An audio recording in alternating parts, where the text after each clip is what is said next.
Interesting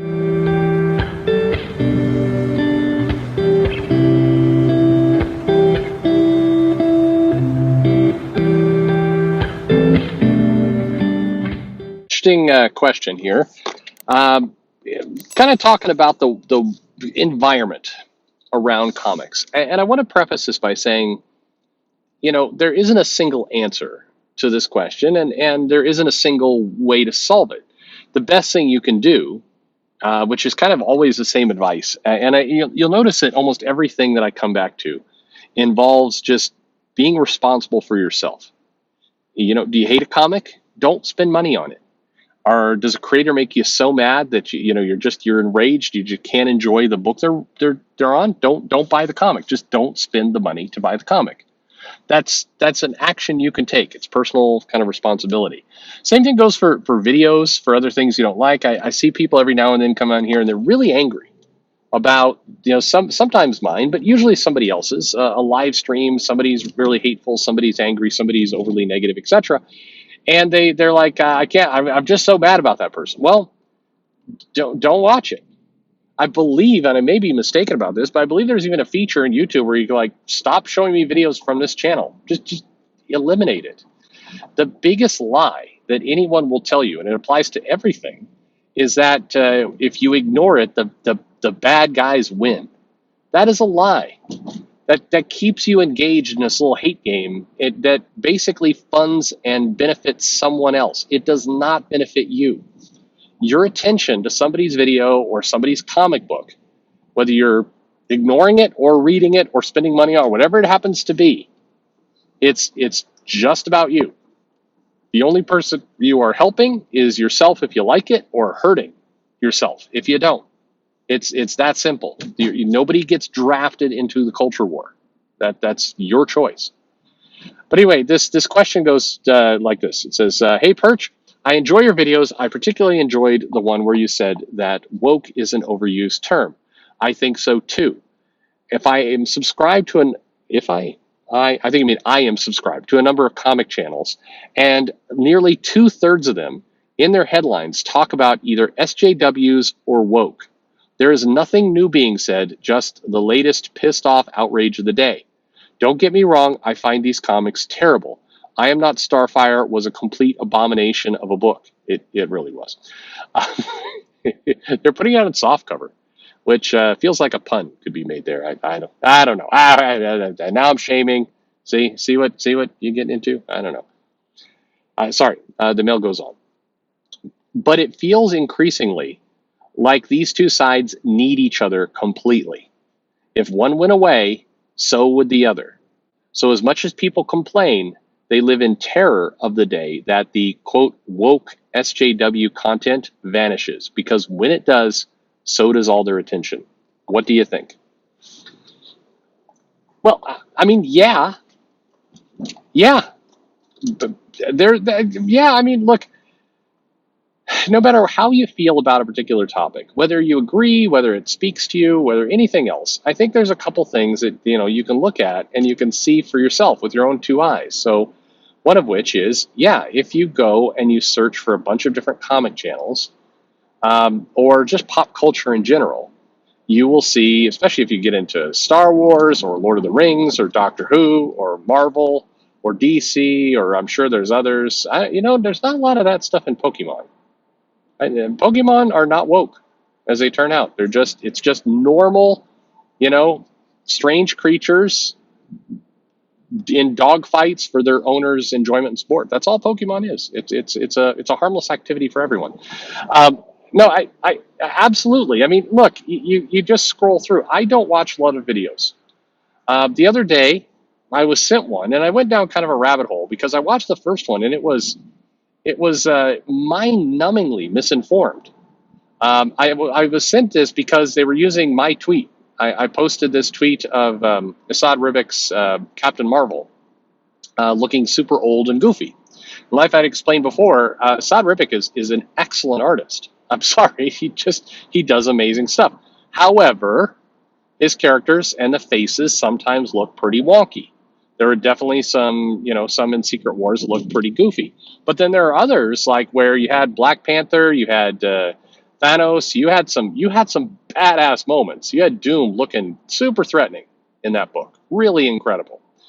And so I love him. I think he's an amazing artist, but he had a clunky art piece. Anyway, so somebody had taken the tweet I said of like, well, I already did a video on this. I was joking about like Hollywood had been rough on Captain Marvel, and this guy did a video of it, and it was astoundingly dumb in the sense it's like I don't know what amateur is Marvel hiring now. It's like Assad Rivik, the guy who had the Thor run and the Secret Wars run, like he's been around for a while and generally pretty badass. So as a comic channel, you should know that. Like it's very the thing is even though it's goofy, you can immediately recognize that as Rivik. If you're a comic fan, you should know that. But anyway, it was bizarrely, and then it's like this is what the, and then somehow it was woke. I mean, it was I don't know about woke. It was just she was old. She was just old. But I went down this rabbit hole where I saw. I'm like, my God, are all the big channels this misinformed? Because it was horribly misinformed. And I click on some. There's like the next one's like here's Amber Heard about to be fired. I'm sorry. I think I've been hearing that for like I don't know years since before I started this channel. Amber Heard was about to be fired. It's like bad news for Amber Heard. I mean, Christ, you can't. Amber Heard is invincible. I was talking to a friend. It's like she is. I don't know what's the expression. He didn't say Jesus, but it's like you cannot be killed. She's invincible. God, I hope I have the power of Amber Heard. She survives anything. Same th- so and then Kathleen Kennedy's another one. Like Kathleen Kennedy, horrible. The board is Kathleen Kennedy's on her last leg. Kathleen Kennedy just got a big bonus. They disclosed it in their that last annual report. Like she's doing great. They just opened this Star Wars hotel, which sounds absolutely miserable to me. It's like what $4,000 and you can't leave for really the area for 2 days. That sounds like hell. It's like all the experience of a cruise ship without the fun of international waters on a cruise ship where you can just murder people. That's not what international waters mean on cruise ships. But regardless, I was listening to. I just clicked and I heard several pieces of these videos of people I never hear. I don't hear their stuff, and it's yeah, yikes. I mean, and at the end of the day, look, I mean, we can say whatever we want about it, but yeah, there is a very symbiotic relationship here, and it is weird it's weird to see where the channels need the villains to go after. They need their Kathleen Kennedys, they need their Sana Amanats, they need their Amber Heards, and that's not to say that these people are doing an amazing job. I mean, Kathleen Kennedy's doing Star Wars, but it doesn't seem like I don't know. It doesn't seem like the magic is still there like it used to be. It feels like it feels like it's not as hot a property as it was when Disney first took over. I don't know. It's still making tons of money. Disney finds a way to merchandise and profit off of absolutely everything, but still, it doesn't feel like it's as hot as big as it once was. And that's just subjective on my opinion. I'm sure somebody could crunch the numbers and tell me no, to the contrary, it's making billions of dollars worldwide, so it's doing fine. I don't know. But they need, Amber Heard. Yeah, she sounds like a lousy person. Honestly, that whole relationship sounds lousy. It sounds like bad things are going on. I don't know.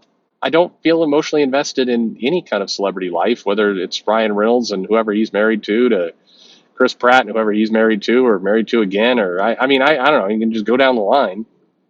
It's not my thing. But these two sides need each other. If Marvel Comics did everything that these videos suggested, somehow they ponied up the cash, they got all the original Image founders to come back, Jim Lee, Todd McFarlane, Jim Valentino, Mark Silvestri, the other guy. They That's not fair. I taunt Eric Larson because I know he listens to this from time to time. But Eric Larson too. He had some great comics. If suddenly they were doing all this and they just went back to that storytelling, they publicly humiliated like Vita Ayala and Stephanie Williams and like all like the major people. Just publicly just embarrassed them. Alana Smith kicked out on her ass. I mean, yeah, I mean, suddenly a lot of these channels would have to find something new to be pissed off about for sure. I don't know. I mean, but at the end of the day, it's like I started with. It's entertainment to some. If you are entertained by this, good on you. Um, I do try and understand at least that you're basically buying a product. You're buying it with your time, and in some cases with clicks. You are buying a product there, so don't. It's not all altruism. You're funding somebody, but if you like the entertainment and you agree with that premise, and go for it. Go nuts. I'm not the kind of person, and I get this from time to time. Like, don't you think all these channels should be shut down? I mean, no, not really. I think not even a little. I think that, look, if there's an audience that wants to consume it, then so be it. If there's an audience that wants to consume comics, so be it. I That's just the way it is. I don't like when some of these channels, some of these places spread wild misinformation. I don't like it when they take clips of what I do and they put out videos. I don't like it when people take tweets and basically make articles out of them as if it looks like I'm one of their staff when I'm not. I don't like any of these things, but I will go chase some of those down if I'm so inclined. But generally speaking, I'm just I'm going to hope that most people are smart enough to know what I'm saying and what I'm not.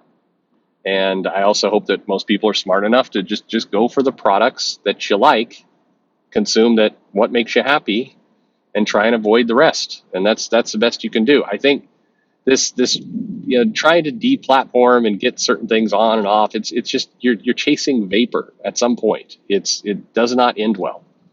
You're basically you're in this bad game where you're going to be constantly trying to police other people, and the problem isn't the problem isn't that it exists. The problem is that people want to hear it. If you know what I mean, like you can. I think if you want to win the culture war, if you want to sway the hearts and minds of people, then what you need to do is you need to be able to convince the viewers that it's not worth their time, that it's not a product that they should consume, that it's bad information. If you go and try and shut it down at the YouTube level or wherever it happens to be, if you try and deplatform them, yes, you'll shut them up, but all you're doing is basically making them look like they were silenced, and that gives credibility to their arguments. It's better to let lies and stupidity just see the light of day, and refute it that way. That's my opinion. I know there's a lot of different views on this, but that's the way I think it should be done. I think there's been plenty of examples of we're going to kick these guys off the channel. Then all you did was make them stronger. All you did was give them more followers, give them more the belief that they're being persecuted. It doesn't end well. It just creates this endless cycle that we get trapped in. I don't think that helps anyone. But I mean, these two things are linked. I don't know. At the end of the day, if you're entertained, I mean, you're entertained. That's all there is to it. If that's the content you like, cool. But I would ask, I mean, whatever you happen to like, before you get too worked up, too angry, if you find the channel is just baiting you and making you outraged on somebody else's behalf, consider you're being used, because you are. And then also just make sure of your facts at some point, because there's a lot of bad information out there. Like the Captain Marvel drawing, like what newbie rookie is Marvel hiring on the cheap? Like Assad Ribic? Shit, if he's cheap, then I'm hiring him to do my next comic. That's all I'm saying. Anyway, that's the bell which signals it's time to go. Let me know your thoughts in the comments, and thank you for the question as well. Thank you for writing in, and thanks for listening.